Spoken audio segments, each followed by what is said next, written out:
बोलो सनातन धर्म की जय, वीर बजरंग बली भगवान जी की जय। पूज्य श्री बागेश्वर धाम सरकार जी हमारे बीच में 25 मार्च से 29 मार्च के बीच में जागृति बिहार एक्सटेंशन में पधार रहे हैं। हम उनका बहुत बहुत हार्दिक अभिनंदन स्वागत इस मेरठ की क्रांतिकारी धरती पर करते हैं। इस भव्य आयोजन में महाराज जी के द्वारा बागेश्वर धाम सरकार के द्वारा भव्य हनुमत कथा और भव्य दरबार का आयोजन किया जा रहा है। भव्य दरबार 27 तारीख से है और जो भी वहाँ पे व्यवस्था है किसी भी प्रकार की हमने कोई रसीद नहीं काटी है और मेरा सभी भक्तों से निवेदन है कोई भी रसीद लेकर आए उसे 1 रुपया ना दें।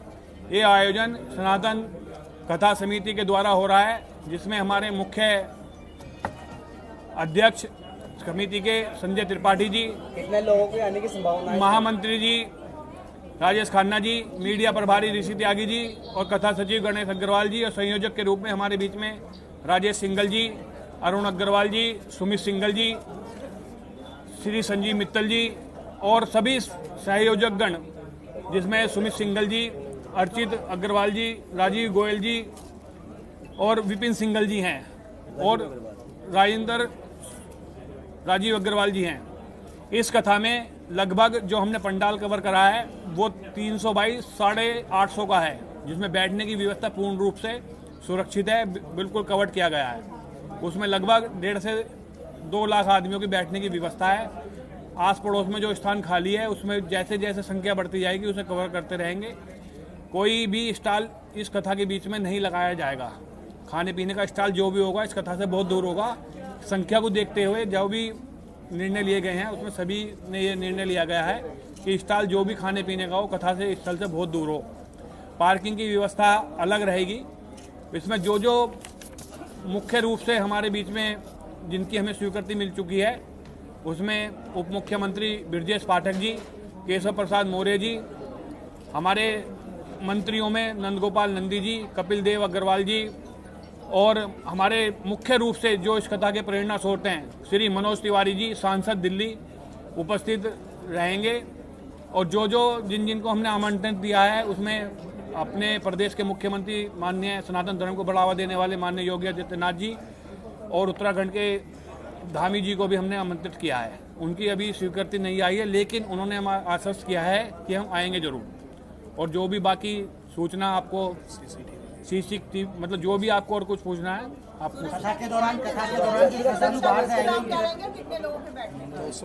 हमारे पूरे पंडाल में हमने जो पूरे पंडाल में 20 से लेकर 25 LED लगवाई हैं और सभी LEDओं का एक कंट्रोल रूम बनवाया गया है जिससे हमें ये पता लगता रहे कि क्या क्या व्यवस्था चल रही है। उसी में करीब 300 CCTV कैमरे उन LEDओं से अलग हैं। जो उनके तरफ से बागेश्वर धाम सरकार की तरफ से व्यवस्था है उसमें उनके 100 पर्सनल बॉडीगार्ड से अलग बाउंसर बॉडीगार्ड अलग हैं। उनके जो 100 बाउंसर अलग हैं जो विभिन्न क्षेत्रों में उनके द्वारा जो उनसे कनेक्टेड रहते हैं तैनात रहते हैं। उसके हर पहलू को हमने कल SSP साहब आए थे मौके पर तो हमने पहलू को बारीकी से समझ लिया है और जो भी उचित व्यवस्था अच्छी से अच्छी व्यवस्था हम अपने कथा सुनने वाले भक्तों को सनातन धर्मियों को दे पाएंगे उसका हम अच्छे से अच्छा प्रयास करेंगे। मैं बार बार ये दोहराना चाह रहा हूँ कि कोई किसी भी प्रकार की रसीद कोई लेकर आए तो उससे ना कटवाएं। जिले के बाहर से जो चाहे रुकने की क्या व्यवस्था है? इस तरीके से जो बनाया गया और कितने लोगों के बैठने की व्यवस्था? हमने अभी फिलहाल जो पंडाल बनाया 300 बाई 850 का है उसमें 1.5 लाख तक की व्यवस्था बैठने की है और जो जैसे जैसे भक्त बढ़ेंगे तो साथ के साथ एक्सटेंशन करवाने के लिए हमने वहाँ पे सामान रख रखा है। अच्छा, लोग संपर्क भी कर रहे होंगे, क्या लग रहा है कितने लोग आएंगे? खाली मेरठ नहीं, आप देख रहे हैं पूरे दूर दूर से कई पूरे प्रदेश से फोन आ रहे हैं। बहुत बुरी स्थिति है। राजस्थान से भी हमारे जो लगे हुई सीमा है उनसे भी, हरियाणा से भी कई ऐसी महिलाओं के भी फोन आ रहे हैं जो ये कह रहे हैं कि हमें सेवा का मौका दो और हमें किसी सेवा में लगा लो। लेकिन हम सेवा उन्हीं के लिए जो हमारे मतलब जिनको हम बहुत भली भांति परिचित हैं उनको ही सेवा में लगाएंगे।